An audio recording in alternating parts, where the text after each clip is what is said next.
Before the break, AGF took total control on their own map pick of Inferno, while Apeks look like they're still in the midst of that breaking in process as they test out different roles and positions for this fledgling Norwegian side. I want to come to you first of all, Vu, because Apeks, it didn't necessarily look like they were entirely confident, and there's one man in particular who was left quite often on his own. Yeah, well, Nasty, the typical B player for Apeks, wasn't really supported in quite the way necessarily that he should. What it looked like was that Apeks remembers that AGF last time around dominated them on Banana. They were pretty tentative towards Banana, but you can't do that, on Inferno. You have to control Banana, otherwise you're simply never going to have consistency on the map. And you saw at some point, even Jacob came over to B, it's where he played on 100 Thieves. I haven't really seen him playing there on Apeks all that often. Came over to B to try and lend a hand, and it didn't really make a difference. They ended up giving up Banana, and that led to, an 11-4 T half on Inferno. It's not a map you're expecting 11-4 T side, maybe 8-7, something like that is what you're more typically expecting. But when you can't control Banana, you can't find round wins, and you're never just going to consistently win on Inferno. And you can see why it was a permaban for them for quite a while. They're still working out the kinks. Maybe they'll get there eventually, but that was not impressive. Well, rather than just dwelling on the disappointment of Apeks there, let's actually talk about AGF. I want to talk about Chris Dubler, because actually he had a bit of attention and a bit of pressure on his shoulders today, because we know we're going to be seeing him playing with North in DreamHack Masters Winter next week. And I felt like he lived up to the hype.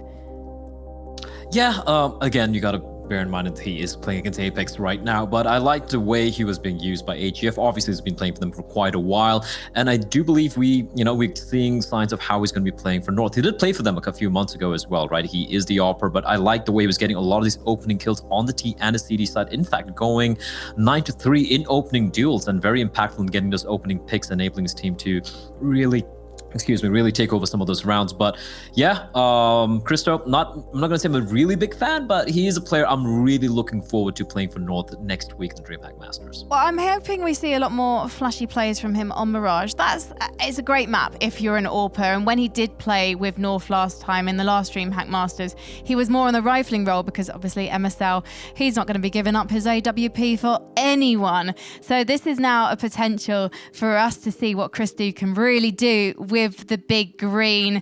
As we are going to Mirage, just quickly before we go to a break, we're probably going to see Nasty on his own again on B, aren't we? Yeah, that's probably what you're expecting. A little bit of solo B play, a lot of focus on mid, see if some gunfights can't be won by Apeks. All right then.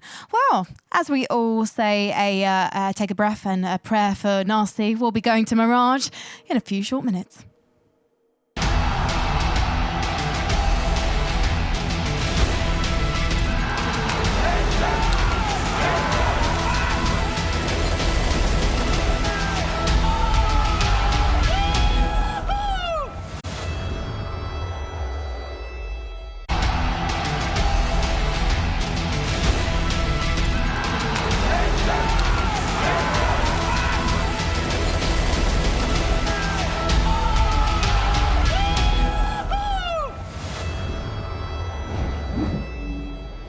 We still have some questions, Tom, over this Apeks roster, and can they feasibly take us to a third map? Of course, for the loser of this, the tournament's not over. They play another best of 3 later today against the plucky young Swedes that we saw actually take Spirit to overtime. Now, I will say, from that performance, Apeks certainly have not impressed me too much, Tom. I need to see more from them. I'm hoping this Mirage performance is going to make a believer out of me. Yeah, I guess I would say, though, that if they win a map of Mirage, I'm still not going to be on the Apeks hype train, just because it is one of the most basic, straightforward maps in the game. I feel like, obviously, you still need to have those sort of solid B defenders and have that sort of aggression into mid on your CT side, but realistically, if you're a good Mirage team, that means you've got the basics down. And the way that they played Inferno, I was really disappointed, as they sort of said on the desk, with the way that they played B. A lot of their rotations seemed quite lackluster, and even just the sort of team synergy. Now, a lot of that we could say could come with time. as this roster has not been together too long. They've got Jacob now, they've got a trial player at the same time. I don't really want to give them too many excuses. This is a tournament that I think as a minimum they should be looking to try and get into the top 4. If they don't even make it out of groups, well, I can tell you now they're going to be disappointed. I completely agree with that assessment, honestly. I was curious if we were going to see a restart, as there were a couple players stuck in spawn for a bit for the CTs. But it seems like that has all been subsided. And we will be getting into the thick of it right here, right now. Frost left with the USP, trying to tap and doing a lot of damage, but taking tons in return. It's a bit of a scrappy encounter. Certainly not as smooth and as clean as they had been hoping for. TMB goes in, and in the blink of an eye, 3 players get toppled over. It's Apeks, though, that emerge post-plant with the player advantage. Christo with the P2000 looking to try and make short work of the oncoming T's that go in for another aggressive peak, and it will be Apeks that claim the first round in our second map. And maybe this is where we start to see just what they have to offer. Yeah, it's a shame. There was another really nice nade at the start of that round that I think did like 80 to 100 damage just across the different players. But other than that, yeah, they just kind of got domed. And I think that's always going to be the sort of story we set up in the last map as well, is that in terms of some of the individual players we have on Apeks, I would say the skill ceiling at least is higher. Although, obviously, some of the others on the other side, like TMB, is very, very young. Like, we don't know how far they can go realistically. But in terms of synergy, AGF have definitely been the better so far. Aggressive push out from Marcelicious, though, will start things off. This is an investment from the CT side, but one that looks like it isn't going to be getting too much done. Gap in the smoke gives Christo at least an angle, but at this point, it seems like his teammates, well, I was going to say look like they're backing out, but they've actually come to support. Yes, kind of speculative positions, honestly. They're not fully committing. They're hoping the grenades will do quite a lot of damage, but they're just receiving tons of it in return. Nasty cleans them up. A couple of question marks over him. It's a 4K in this round. And as you highlighted, Tom, it was a force, so that means that AGF will be dipping back into an eco. But good to see that Nasty is getting some serious success. 6-0 already. Yeah, he seems to be a very, very aggressive player from what we've seen so far. Like, even in the way that they played their afterplants there, rather than defending the bomb, they were aggressing on the players, not allowing them any space to go for a retake, which I definitely think could work in the style that AGF actually plays. Set flash, looking for players around the ramp. Now, Nasty's heard everything, so this will be the call to go pushing into the B site, and he could have an absolute field day. He's looking to clean them up from behind. He's done a lot of damage and does get away with 2 at least. A Galil potentially able to be retrieved, but Dennis comes flying in from the back lines, and TMB actually breaking the vent has probably given away his position. So easy cleanup, rifles kept, and for Apeks, only 1 loss, not too bad at all. One of those situations where you probably prefer the Galil over the AK. You get those extra 5 bullets to spray down. A lot of ADR would have been shifting into Nasty's bank account. But AGF, their patience has yielded an AWP and 4 rifles, including an AUG for Lucky. And in terms of the setup, it's pretty standard. 2-1-2. They got themselves Christo and Window, looking to try and extinguish the Molotov to give him a little bit of safe passage. TMB gets the first, but a lot of damage has been inflicted across the CTs, but they're running through the flames, and they lose 2 players as a result. 1 to the flames, and the second riddled with bullets on his way out. And even though a lot of casualties did go across to Apeks, they've still managed to brute force their way onto the site, but the bomb's dropped up on the balcony. One of the 2 has to go and retrieve that, and in doing so, it's wasting valuable time and allowing the CTs to get up close. Now the bomb has gone and get planted, and Marcelios round the corner takes off the head of Lucky. This actually winnable, this doable, and they are going to convert on that promise. Apeks take the 4-0. What a play from Marcelios. He had one that was close to it when we saw an Inferno, like his 3K that came up with the solo AWP, but a huge round for him to take and a flying start for Apeks in terms of some of the individuals we've seen. Again, like AGF wasn't a bad position from them. They started very strongly. Again, their utility, we've mentioned it many a time, it was strong, but the face when it came back in just didn't quite work out for them. 4-0, back on the pistols once more. And hopefully this is now a better looking Apeks. At least in terms of momentum, they're definitely off to a good start. Christo, fortunate that his teammate went in with him to extinguish the Molotov.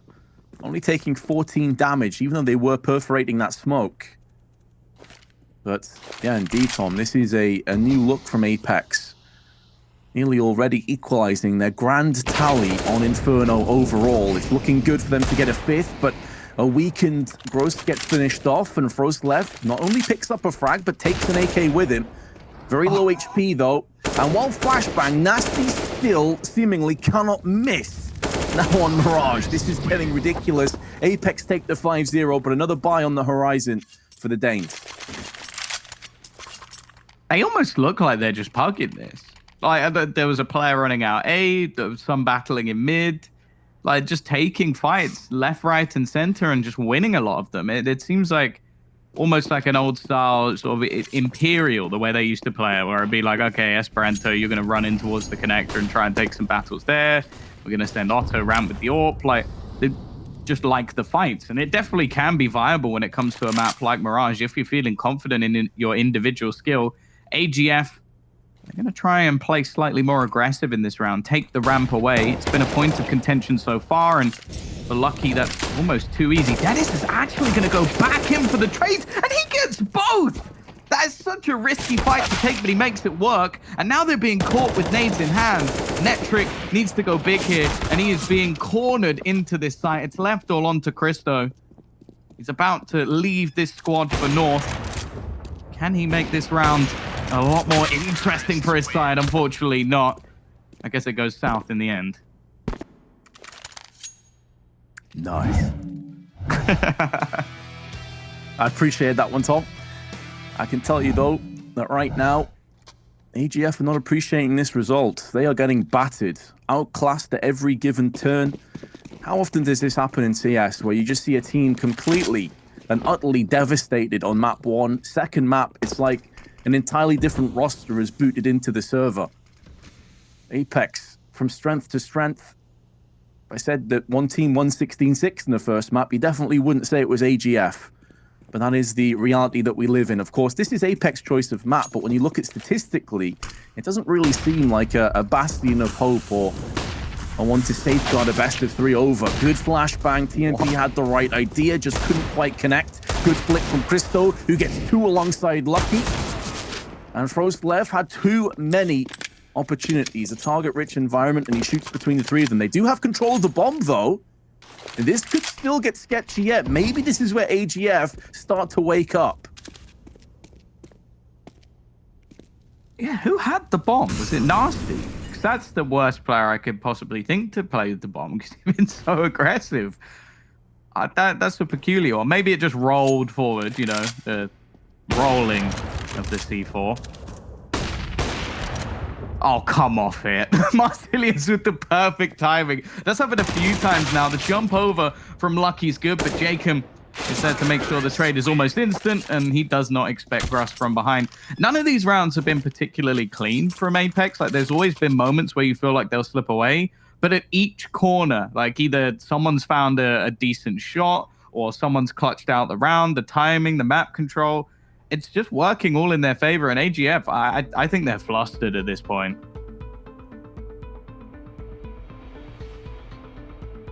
How things have changed. First game Dennis and Jacob played together was in 2015. They beat Shox and Scream on Titan 16-2. And this, by the way, was a Shox and Scream that were world beaters.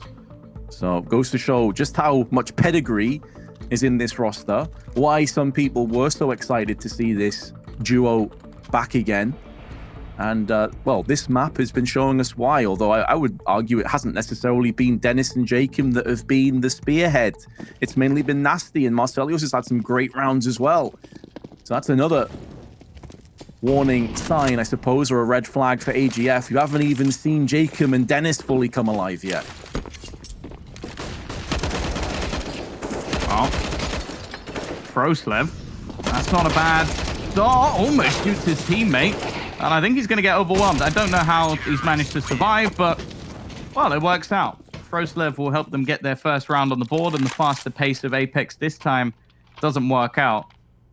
Because it's interesting looking back, because that was the old G2 roster, wasn't it? And I think in that Titan, were they facing off against, I think it was against Smith?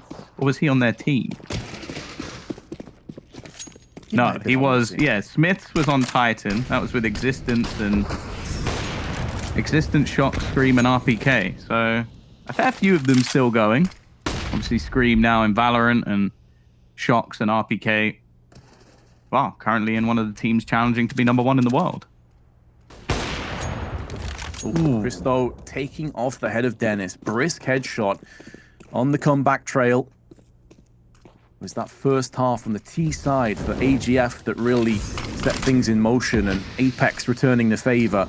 Goes smoking connector, pushes past his own smoke. There's also smoke put down in jungle. This allows him safe passage to push straight in, but he has control over the bomb. Fortunately, though, for Apeks, Nasty comes straight back with an entry of his own and should be able to retrieve that bomb. Jacob on the off angle, getting one, using it for some sanctuary and playing Ring Around the Rosie with TMB. Meanwhile, bomb gets planted down. It's a chaotic round again, and AGF coming out second best.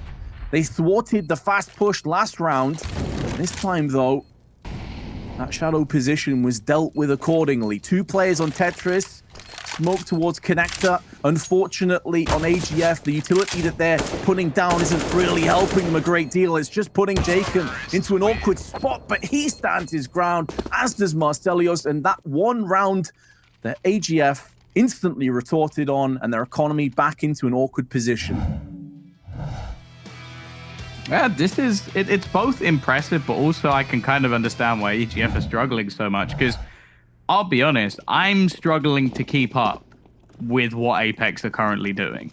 Like, it is so aggressive, it's so individualistic. Like, you've got a player solo pushing with the bomb through connector, another one up ramp, then one holding short, and it seems like in a lot of cases it was the same on Inferno. Like, I would expect Jacob to be, like, almost front and center in a lot of these situations. In fact, most of the time, it's like he's plugging the gaps. Like, he's going, okay, they pushed here, I'm just going to make sure we don't get killed from behind. And that's not necessarily the role I would have necessarily expected of him, but at the same time, it is probably one that he will do quite well. So it's working, I guess, but I do feel like a slightly more, well, prepared team, or even just like slightly better individuals on the other side. Like, if you tried to do this maybe versus a Gambit, I don't think it will work.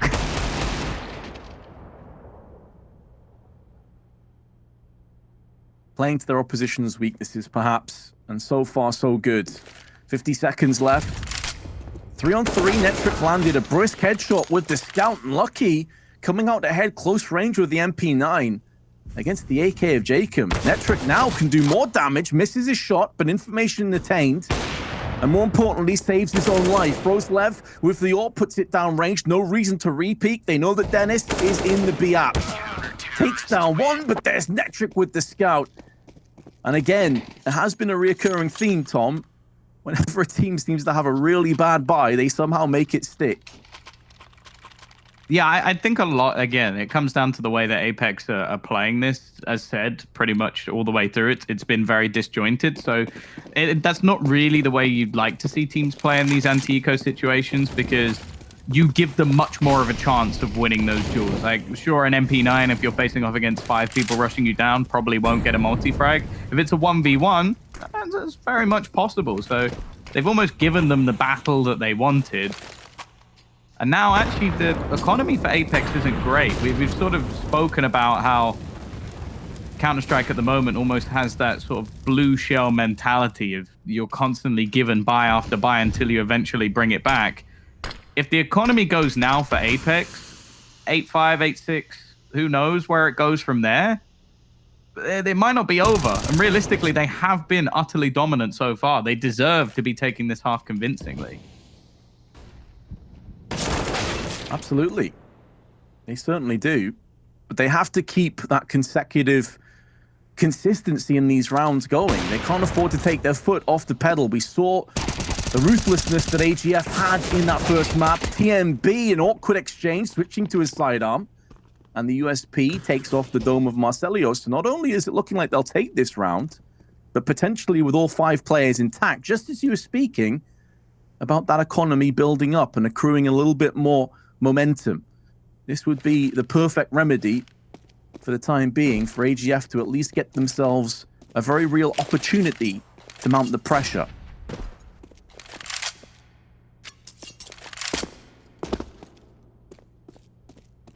What's the plan, Dennis? You gonna try and save it? Doesn't look like it. 1v5 clutch being attempted. Not gonna happen. A third round picked up for the side of AGF. And as said, now this becomes a bit of an awkward scenario for Apeks. Chances are they'll only need a single eco, and we haven't really seen too much AWP play from them because of the sheer pace that they've been playing at. The thing is with halves like this, I wouldn't even be surprised if we see this go 8-7 now, just because I feel like Apeks have really just played off the momentum. Like, they've had their individuals popping off. They weren't getting shut down. We sort of mentioned Nasty and how he was able to like get a 4K almost just running into the site. If they start to get punished, I want to see a deeper level to the gameplay of Apeks rather than just these sort of crazy individual plays. And on the other side of things, if AGF start building into this one, we've already seen that they have some decent fraggers on their side. That is a nice shot, though. And they're actually going to go running through the incendiary. And, well, it's not gone great. Yeah, I think they were maybe a little bit cognizant of the fact that they're all clumped together on B. Great P250 headshot from Marcelios, but he was hoping to pull off the Zaiwu. Didn't quite work out for him. But I think they were worried about potentially being wrapped on really quick because they had no map control at all. So it's like, look, we only have pistols. We basically know, they know exactly where we're coming in. It's going to be pretty easy when we run out there into a crossfire. We just got to try and make the most of it. But unfortunately, 2 incendiaries were put into position, and it was just, basically over at that point. 8-4 though. Now Apeks do have another buy. So we'll see, Tom. You're painting that picture about how this half could easily go back into an 8-7 sort of scoreline. Not if Apeks were to strike gold here. Not if they were to bounce straight back in and take this map by the scruff of the neck. God, I like the angle. He's thrown down his own smoke to slow them down in mid. I'm going to have to pause myself, though, because they're going to go running straight into the B side. And they're straight back on the horse, I guess. Instant double entry. And yeah, there's nothing the CT side can do. They've got some extra cash to play with, but do you really think you're going to pull off a 5v3 B site retake? Not without some massive mistakes from Apeks. So just keep the economy going. Nice work from Grosto. And I do think that overall, I think the Apeks players themselves look a lot more comfortable on this map. Like, we sort of saw players being caught out quite a lot when it came to Inferno, like one player trying to defend a site on their own. And we'll see, they have started off on the T side here. But for AGF, well, it seems like they don't really have the counter to what is just pure brawn coming out from Apeks.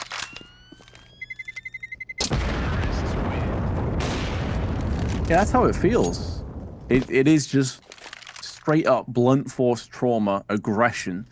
And AGF, for the most part, haven't really been able to withstand that storm. They're going to be calling the tactical timeout. They can easily replenish this buy, though. Plenty of funds. 10,000 for Christo, can drop across to one of his teammates if he so chooses. The money's not an issue. It's the overall currency of rounds that's the problem. It's the fact that they already conceded 9 and easily could be a 10-round half, could even be an 11-4. We could see the same result as the first half of Inferno, just reversed. Now, we know that that was a bridge too far when it came to Apeks bringing that one back. Mirage, a little bit more of an open map, I would say, a few more opportunities and options available to you, but I don't think this is going to get any slower pace when you switch the roles up here. I think, honestly, Apeks may play the CT side pretty aggressively as well. It's one of their downfalls on Inferno. They may have learned from it, but let's see. If AGF can pull this back to a 9-6, Tom, we still got a game on our hands. This isn't over by any stretch of the imagination.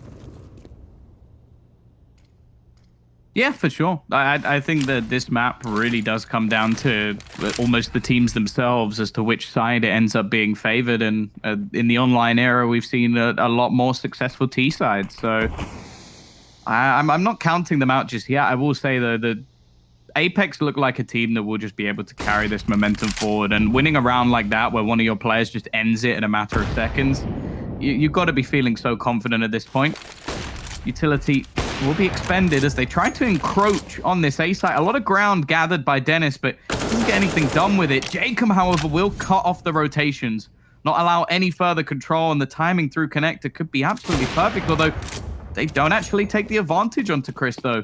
He gets away with it. Now they try and rotate back towards B. Of course, you've killed one of the rotators. Maybe you expect nobody else to be here, but the fact is TMB's rotating further into the site. Christo as well. Both AWPs, in fact, are going to be waiting, and that could be easier said than done when it comes to the take. They get a 1-for-1 trade. TMB tries to no-scope and misses, and that's where having an even play of an AWP and a rifle together could have actually just shut down this round. Instead, it's a 2v2, and you could argue that Apeks have the advantage. Yes, their HP bars are certainly a little bit more scarce, but now they can post up in the post-plant positions, and all the pressure's on AGF. They both have kits, but neither of them have any nades. Molly's nades being exchanged, and so are bullets. The molly into the Apeks kept Jacob at bay, but he gets picked off on the cross, and AGF will be successful on this retake. But when those two AWPs both missed their initial shots, I feared the worst for them, Tom. Yeah, for sure. Like, they looked like they had a decent crossfire setup ready for this take. I think also, like, again, we're looking at the individual plays of Apeks. Like, one player running out, the other sort of sitting back and almost waiting for Dennis to make his move. Small note as well, on our B stream game, it's gone to a second overtime in the first map. It was a 4v2 for Kova, and they managed to win it to get to the second overtime. And then they won the first round of the next overtime flawlessly without losing a player. So that game is definitely hotting up. Of course, there is multiple streams that is over in the other group as well, Group B. But for now, we've got our final round of this half. AGF probably quite desperate to take this final round. Oh, yeah. This puts them within arm's reach. If they were to win that second pistol, they could even close the gap. This is a bait and switch. Oh, and they've bit down on this hard. Marcelio's thinking about the idea of a balcony play. But fortunately for him, Jacob is doing the damage elsewhere. Gross has just forced his way outside of B. Netric's position now compromised. He gets picked off next. It's looking as though Apeks will be on the 10-round mark with Jacob now. The first line of defense can just waste as much time as possible. Beautiful double tap from Nasty. And although Froslev will punish Jacob, the damage has been done, and this has 10-5 written all over it. Yeah, again, I'm really impressed with what I'm seeing from Gruss in this map. Like, he has had multiple double entries into this site. Froslev, he tries to dance his way past his opponent, but it will be that 10-5, as you said, and AGF have a mountain to climb in the second half.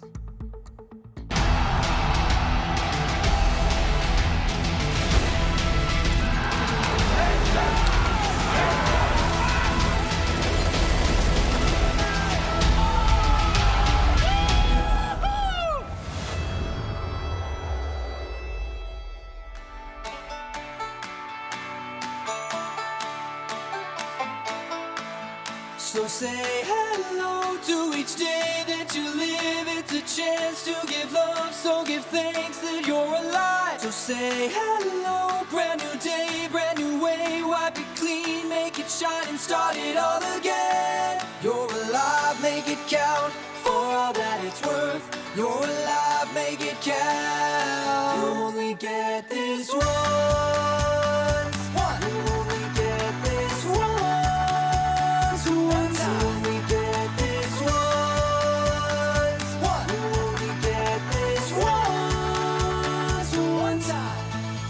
One shot to get it right, yeah. One shot to do it right, yeah. One shot to live your life, yeah. Make it count.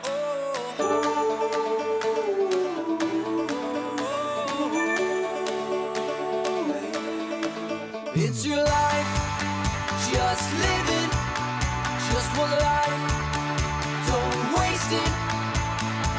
I'm gonna live it all the way. I'm gonna make the best of it.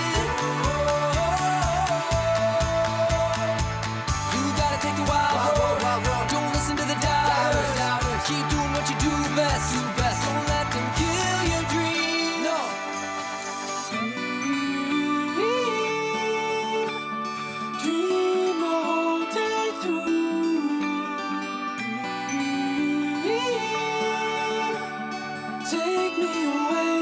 the place of my dreams.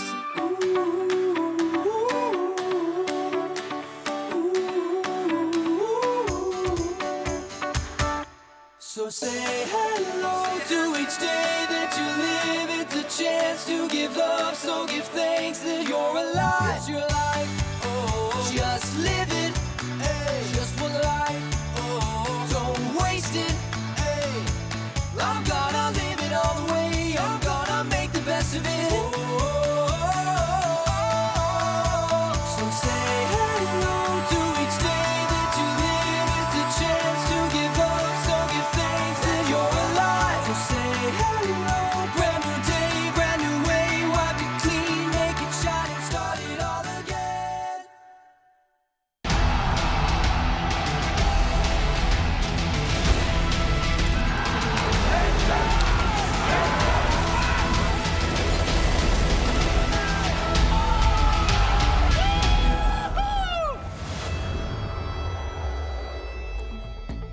Nasty has gone from 0 to hero, from a 0.63 rating with 52 ADR to 17 frags to his name and balling out of control. However, it's been that T side with the aggression that we said to look out for him. On the CT side of Inferno, he did have a tendency to go in his shell a little bit too much and then overextend at the worst possible moment. So we'll see if he makes the same mistakes again. The AGF, they have to battle against quite a challenge here, Tom. I feel like it is a case of pistol or bust, perhaps. Yeah, especially just with shutting down some of what is the confidence plays out from Apeks. That's not the greatest of starts. Netric goes for the opener, had a P250 in hand. Where's that smoke gone? That's not the plan. Wherever that's gone is completely whiffed. This is not the start that they were looking for. Mistakes starting to be made, and the pistol god waiting for them. It's a bit awkward in these fights, but in the end, I think it's going to be all too easy. A 4v2 situation. Lucky needing some headshots. And TMB now left with 12 HP. A hell of a lot still to do. P250 retrieved, but no magic this time. Groose is there to shut things out. And it'll be 11-5 in favor of Apeks. Yeah, just as we were highlighting the importance of the pistol round, not only do they lose it, but as you said, losing their cool maybe a little bit as well. An off smoke that actually did cost them dearly. I'm not sure if it was designed to hit the window or the catwalk, but they ended up getting pincered from multiple positions as a result of it. It's like AGF, once that missed, they didn't really know what to do. So you'll be hoping, from the neutral's perspective, that they can start to get their act together once they do have a full buy-in effect. They have gone in for a force here, though. As per usual, Christo deciding to hold off for the AWP, getting nullified pretty hard from grenades down to 17. Incendiary tossed into Apeks, keeps TMB in position, but he's more of a ruse anyway, more of an interference, because the bulk of AGF are actually positioned over on A. They've lost Netric at top middle. Lucky makes his presence felt with a 1D briskly onto Groose. And then there's a second kill that comes his way. It's a 3-on-2 before the scout starts to clean up some of the low HP members. Both players in that one-tap range, but Lucky will make sure that he does not miss. There's a fight also going off, a really strange skirmish on the B site, which has afforded Lucky to get the bomb plant down and then move into a more forward position before he one-deeks Dennis. And that's just what the doctor ordered for the Danes. That was a really smart play from him as well. His HP was so low that he needed a truly favorable battle. Now, either Dennis goes around through CT and he has a good afterplant position, or he goes through murder hole, which is so called because the chances you'll get murdered. You almost have to slow walk into your opponent, and he's not going to miss that shot. So a very well played 1v1, a very well played round for him individually. And as you said, exactly what the doctor ordered, putting them in a position now where they have a chance to come back here. Nasty, though. He's been fantastic so far. The timing could be everything. His opponent's not even looking the right way, but unfortunately, I think he spotted the player from afar and ended up missing the player close. Almost into that worst case scenario. We talked about this earlier today when the CTs win the pistol, then instantly lose afterwards. Oh, Jacob can't catch a break, but he catches plenty of bullets through the smoke, one of which bounces off his forehead. And now Dennis and Groose have to try and somehow make this work on opposite ends of the spectrum. They could not be more isolated from one another. But be careful. Tread lightly. Dennis has a deagle. And he's freed himself up a few opportunities to rip it out, but it's lucky that takes him out of the equation. There was a jumping Mac 10. We won't see another jumping frag from Netric. He did land a disgusting, filthy PP Bison headshot onto Dennis earlier today. And Gruus, feel like his days are numbered here, Tom. He's about to get encircled. Whether he gets picked off from TMB or if he goes back out into the fray and basks in bullets, or perhaps not.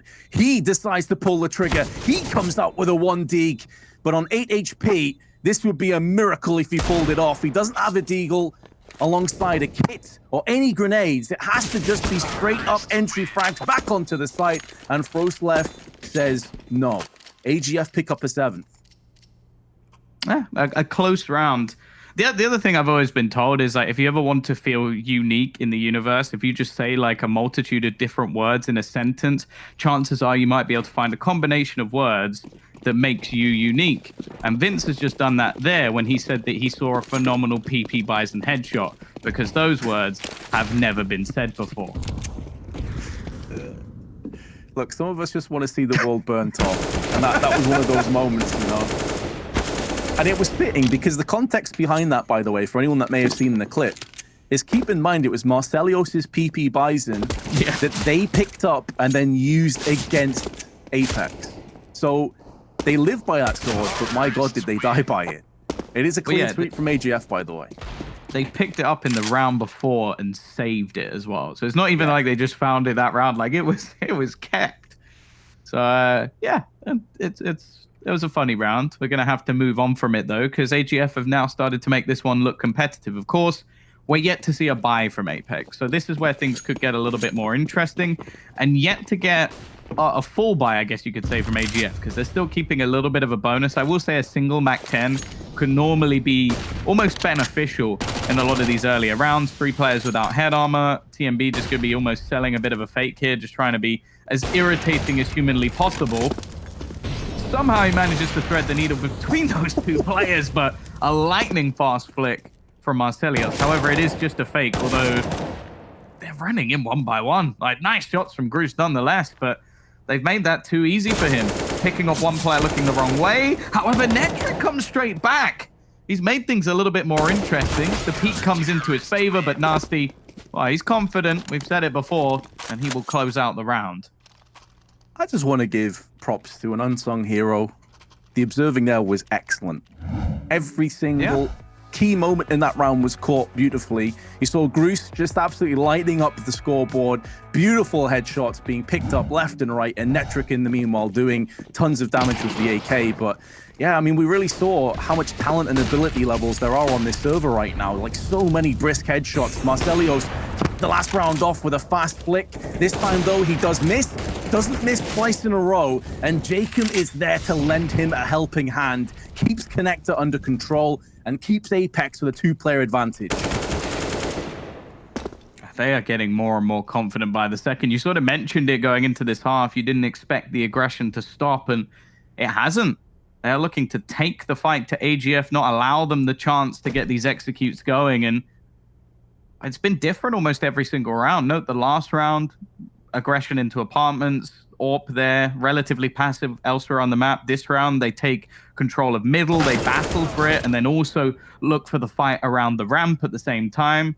They are taking a lot of damage in these individual fights, but there really hasn't been too much else. And Marcelios, he's been much more impactful. That's the thing. When it came to Inferno, I can think of one round that he was like actually impactful, and they didn't win it. So already we've seen a few where he's starting to play that rotational AWP very, very well. And that's something on a map like Mirage that is so valuable to their squad. Just him being able to consistently, well, almost be inconsistent in where he plays and make things very difficult for AGF to predict. Oh, no doubt. Especially in situations like this when, you know, you do have a lead and the opposition is struggling and maybe going for those desperation plays. Being unpredictable will always keep them caught in 2 minds. Do we push? Do we stay? Almost that paralysis by analysis. And meanwhile, Gruus going straight in with the M4 and just tapping down players left and right. Lucky runs out of ammunition. 8 HP to his name, finished off by Jacob. There was a chance there as well, by the way, from Catwalk that Jacob could have been picked off, but the player he was against whiffed his opportunities, and now AGF, they're into their last lifeline. The curtain is beginning to come down. Can they put a blockade on it, though? 6-round deficit. They have full AK-47s at their disposal. I feel like the chances are unlikely. Like when they won the force buy and managed to bring things back a little bit, I thought that might slow down this Apeks side a little bit, but it's been anything but. They've been brawling with their opponents, and AGF haven't landed much of a punch at all. Maybe the odd jab here and there. Flashbang's nice. We've got a secondary AWP brought into Dennis, something we have seen him man historically. However, Marsilius is the main man to watch at the moment. A quick double entry with the ramp push once again. Jacob is eventually going to be closed out, but the position of the bomb makes things so difficult to battle for. The remaining players are almost left in no man's land trying to figure out how on earth they get this back.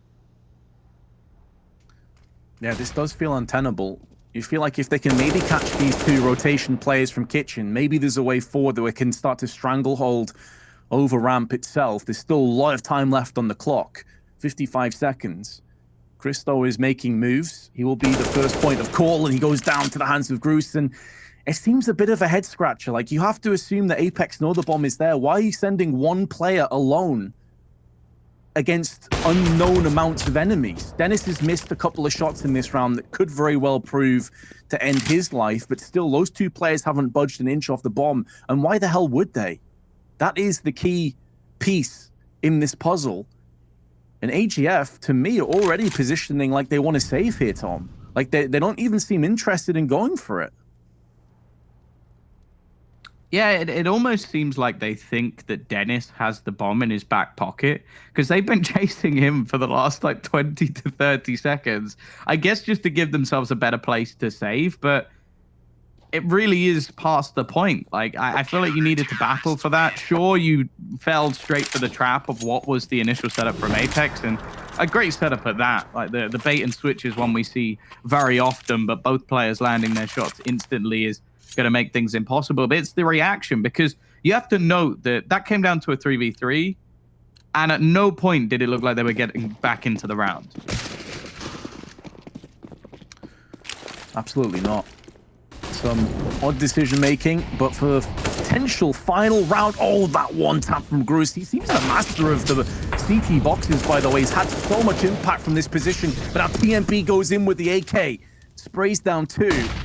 A lot of weakened, hemorrhaged players looking to apply pressure to those wounds as they limp away. The walking wounded. TMB goes in for yet another kill, and now Nasty misses out on his shot. He gets punished, and AGF, they've saved one, but they need 6 more rounds in a row to take us to overtime. And the economy for Apeks is rough, so maybe they'll get a freebie here. Yeah, no real reason for Apeks to like overly force this one in this situation. Can just invest into a few pistols here and there. Groos with some extra cash that he can drop an AWP over to Marsilius in the next round, which definitely worth its weight in gold.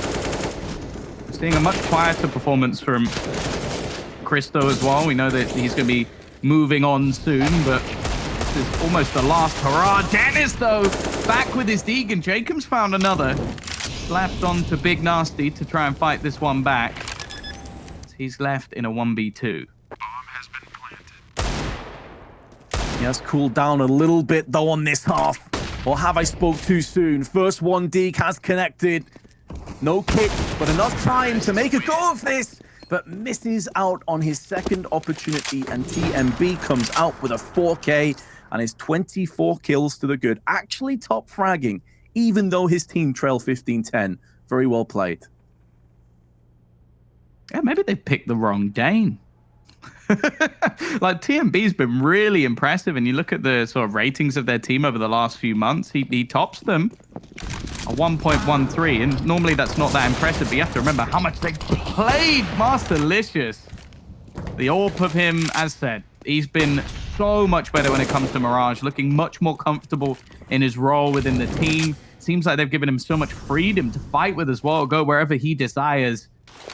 And, well, the impact he's had has been paramount. They've missed. Oh, dear. It doesn't even matter. Marcelicious gets the kill anyway. It looked like a complete freebie.